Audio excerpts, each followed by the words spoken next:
Avis à mon exécuteur,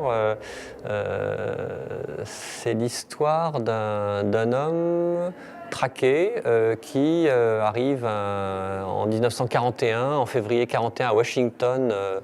le soir. Il prend une chambre d'hôtel dans un hôtel pour voyageurs de commerce et le lendemain matin, la femme de ménage le trouve mort sur le couvre-lit, encore habillé, avec un trou dans la tête et un revolver Colt 38 à côté de lui, pas du bon côté d'ailleurs, mais la police de Washington conclut au suicide sans trop réfléchir. Sauf qu'on apprend le lendemain que cet homme qui est mort dans cette chambre d'hôtel était un des plus importants transfuges soviétiques, le général Viktor Kremnitsky, qui l'année précédente a écrit un livre où il a révélé au public américain, enfin 2 années avant plutôt,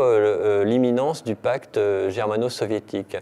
Et ce Kremnitsky, qui est un juif polonais qui s'était engagé très tôt dans l'armée rouge juste après la révolution russe, était devenu au cours des années 20 et 30 un cadre très important du renseignement soviétique. Mais horrifié par les purges de Moscou, les procès de Moscou et la montée délirante du stalinisme, il a commencé à s'interroger et son meilleur ami a fait défection avant lui. C'est l'histoire d'une amitié en fait entre 2 agents et d'autres d'ailleurs de ces communistes purs mais qui ont fait défection parce qu'ils ne supportaient pas évidemment de devenir complices des crimes de Staline, et comment tout à coup ils se sont retrouvés le gibier des tueurs de la police secrète soviétique.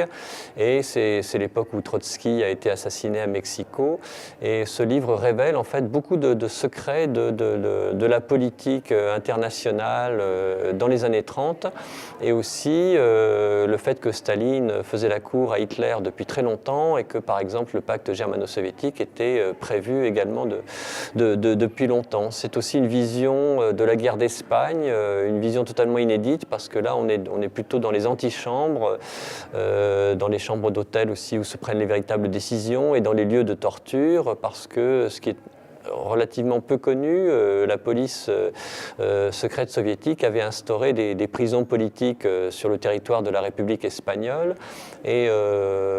beaucoup de crimes ont été commis, non seulement des gens torturés parce que soupçonnés de trotskisme ou de déviationnisme, mais beaucoup de jeunes idéalistes des brigades internationales ont été assassinés d'une balle dans le dos, tout simplement parce que leurs opinions politiques n'étaient pas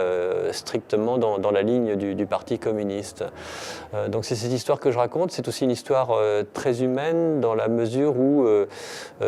tous ces cadres des services secrets soviétiques étaient également des pères de famille. Ils essayaient, pendant leur existence à l'Ouest, leur existence clandestine, ils essayaient de mener une vie de famille. Ils étaient mariés, ils avaient des enfants en bas âge, et la police de Staline a utilisé justement ce chantage, c'est-à-dire qu'ils étaient tous menacés